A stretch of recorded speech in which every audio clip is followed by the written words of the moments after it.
महाड पंचायत समिती आणि जिल्हा परिषद निवडणुकीचा अर्ज दाखल करण्याच्या शेवटच्या दिवशी सरपंच सोमनाथ ओझरडे यांनी शिवसेना उद्धव ठाकरे पक्षाकडून आपला उमेदवारी अर्ज दाखल केला आहे। यावेळी त्यांनी आपल्या हजारो कार्यकर्त्यांसह छत्रपती शिवाजी महाराज चौकातील छत्रपतींच्या अर्धाकृती पुतळ्याला पुष्पहार अर्पण करीत महाराजांना नतमस्तक होऊन त्यानंतर वाजत गाजत निवडणूक निर्णय अधिकाऱ्यांजवळ आपला उमेदवारी अर्ज दाखल केला आहे।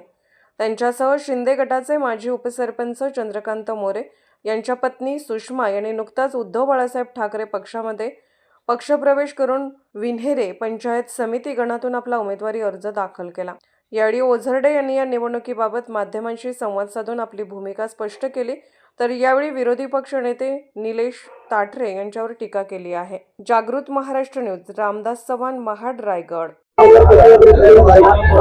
आज करंजाडी जिल्हा परिषद मतदारसंघातून मी उमेदवारी अर्ज दाखल केला आणि माझ्यासोबत शिंदे गटाचे माजी उपसरपंच त्यांचा आम्ही पक्षप्रवेश घेऊन विन्हेरे पंचायत समिती गणातून आम्ही त्यांना उमेदवारी दिली। ते आमचे चंद्रकांत मोरे साहेब यांचा आम्ही पक्षप्रवेश घेतला आणि यांना आज आम्ही विन्हेरे पंचायत समिती गणातून सुद्धा उमेदवारी सुद्धा दिलेली यांच्या पत्नींना सुषमाताईंना। आणि त्यामुळे आम्हाला खात्री आहे की येणाऱ्या ह्या निवडणुकीच्या प्रचारामध्ये आणि सर्वच गोष्टीमध्ये आम्ही सर्वांच्या पुढे राहू आणि निवडणूक ही अतिशय रंगतदार होईल आणि तुम्हाला सगळ्यांना पाहायला मिळेल।